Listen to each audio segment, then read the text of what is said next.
What's up, sports bettors? We got 15 MLB games today, and we are going to be going through the best parlay. So I have two player prop bets that we're going to go through. And again, kind of a common misconception that I hate about parlays is they can never be profitable. And that's completely not true, right? If you understand parlay betting strategy, how the math behind parlays, the odds behind parlays work, then you can absolutely form profitable parlays. You just need to understand the profitable strategy for betting on parlays. So essentially, when you're placing a parlay, you need both of your bets to be profitable. You need both of your bets to have an edge. So when I'm placing my parlays, there's a bunch of betting tools on OddsJam, but I look for two positive EV bets, two mathematically profitable bets with an edge, and then I make a parlay out of them. So for example, the first bet we can see available on OddsJam with the highest profit margin, a 9.88% profit margin, is in the Braves-Nats game, and it's Ruiz over 1.5 bases. Right? This is the first bet available. So the sharp bet on OddsJam that you want to be on is always going to be in bold with a circle around it. So if we go ahead and we click into the odds, for this specific game, we can see that Ruiz plus 170 for over 1.5 bases. So to get two singles, a double, a triple, a homer, is plus 170 on FanDuel. And no other sportsbook is giving us better than plus 146. Right? We have Pinnacle, the sharpest sportsbook in the world. They're only giving us plus 131. And then we have DraftKings and Caesars both giving us plus 120 and plus 130 respectively. So even though the market width is 46 cents, so sportsbooks are baking a bit more juice into their market because they're a little bit less confident about this market. It's a less liquid betting market. It takes less action. It's pretty clear that FanDuel is giving us a price that is a bit too good to be true. Right, at plus 170, we're getting 50 cents of improvement from Caesars, 40 cents of improvement from DraftKings, and from Pinnacle, the sharpest bookmaker, we're getting 39 cents of improvement. So we're getting a lot of value on Ruiz over 1.5 bases, and this is always what we're looking for as a sports bettor, right? We're looking for edges. We're looking for pricing discrepancies where we are getting odds above the true price for a bet. So that's the first wager I went with in my parlay. Again, just looking at the betting market, it's pretty clear Ruiz plus 170 is a pretty good bet, right? The betting market on Pinnacle is plus 131, minus 178. So if we put that into a zero vig odds calculator, what you can kind of see is once you remove the vig or the juice from Pinnacle's market, so from the sharpest bookmaker, the true odds are plus 145, 0.73.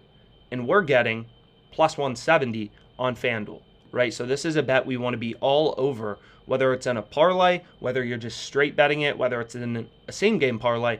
This is a great bet to include, right? So this is the first bet I'm going with for tonight. So plus 129, minus 175. The win probability for our bet is 40.7% once we remove the vig or remove the juice. And again, like sportsbooks, they imply win probabilities for bets through their odds, right? Because the under for Ruiz bases is minus 175 and the over is plus 129, it's heavily juiced towards the under. Clearly, Ruiz under 1.5 bases is the favored outcome. And you can kind of quantify in percentages mathematically the win probability for your bets with a no vig calculator, a no vig fair odds calculator. This takes the sportsbooks market, removes the vig, removes the juice to tell you the true win probability for your bet, as well as the true odds, which are referred to by, sharp sports bettors kind of as the no vig odds. So plus 145.73, we're getting plus 170, and this bet should be winning 40.7% of the time. So that's the first bet we're going with. And again, I know there's a lot of math, a lot of calculators, a lot of strategy being discussed. So any questions you have, feel free to comment down below, book a call with us. I love my job. It's only to help sports bettors learn about these profitable strategies and to make money sports betting. So feel free to comment any questions. Now, the second bet we have is here. We can see it's on the bottom row, a 5.82% profit margin on John Heasley under 3.5 strikeouts in the Royals-Guardians game. So 5.82% profit margin, minus 132 odds on FanDuel. So this is another sharp bet on FanDuel. And if we take a look at the odds, again, this is exactly what we're looking for as a sports bettor, right? No other sportsbook is giving us better than minus 154. And most sportsbooks are pricing this from, minus 160-ish to minus 180.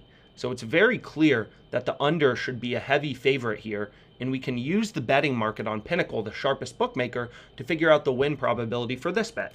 So plus 134, minus 183, we plug that into a zero vig odds calculator, and we see that the under should be winning 60.21% of the time once you remove the vig or remove the juice from Pinnacle's market, right? So the way sportsbooks work is they're efficient betting markets, they're fair markets, just like the stock market. They take, bets and they try to balance bets on both sides, and they're constantly ticking around odds to try to just make that spread, which is called the vig in sports betting, or the juice. So what you can do to figure out, the win probability from a sportsbook is just take their market and plug it into a zero vig odds calculator, right? It's just math, right? There's no crazy stuff going on here, right? If Pinnacle had this, let's say minus 200 on the under, then the under is going to be more likely to hit. If they had it only minus 150, the under is less likely to hit. So we're using the sportsbook's market to back out win probabilities, which is essentially the reverse of what a sportsbook is doing, right? What sportsbooks are doing is they have some model that spits out win probabilities. So Pinnacle, the sharpest bookmaker, they're pricing easily under 3.5 strikeouts as a 60.21% win rate. So then they take that, they can back out the true odds, and then they add vig to their markets, right? Pinnacle believes that the true price should be minus 151, but they juice it to minus 183, because that's how sportsbooks make their money. They don't charge you a fee for placing the bet. They add juice or vig to their market. So what you need to do to figure out the true odds is remove the juice, remove the vig. So for this bet, we're hitting it 60.21% of the time. So now we have two bets, two win probabilities, and you can see my bet here on the screen. I was limited to a max wager of 117.60 at plus 374 odds. So I'm staking 117.60 to win $440 in profit, right? And I have the win probabilities for both of my bets, which are just backed out from real-time betting odds data from Pinnacle Sportsbook, the sharpest bookmaker. So I know the win probabilities for both of my bets according to Pinnacle. So then what I can do is figure out the win probability for my parlay, right? So I just take the win probability for both legs, I multiply them together. These are uncorrelated, events. So essentially, we can see that this parlay is hitting 24.5% of the time at plus 374 odds. And then we can back out our EV, right? 24.5% of the time, we're winning 440. The other, 75% of the time, 75.5% of the time, we're losing our stake of $118. So our bet has $19 in profit margin, right? This is just the expected value formula. Win probability times profit if you win minus loss probability times your stake. So our bet has $19 in profit margin, which is 16% edge, right? So very profitable parlay we're able to take advantage of on FanDuel. So again, long story short, when you're looking for profitable parlays, you want to find sharp bets for all of your parlays. Where are you getting true pricing discrepancies, where you're getting value in the odds, such as this minus 132 on FanDuel. So what you should do is just use the OddsJam positive EV page, look for bets you like, whatever market width considerations you have, whatever sports books you're using, and essentially you can parlay these bets together and your parlay will be profitable, assuming, the events are uncorrelated. So it's a little different with same game parlays because, there can be correlation. If you're betting on Kyrie and, Kevin Durant, both have over 25 points, they're on the same team, so there's some correlation factor. But, for most parlays, when it's uncorrelated events, two different games, the math is pretty simple. So hopefully you enjoyed this video. Any questions you have, again, feel free to comment them below and let's make some money.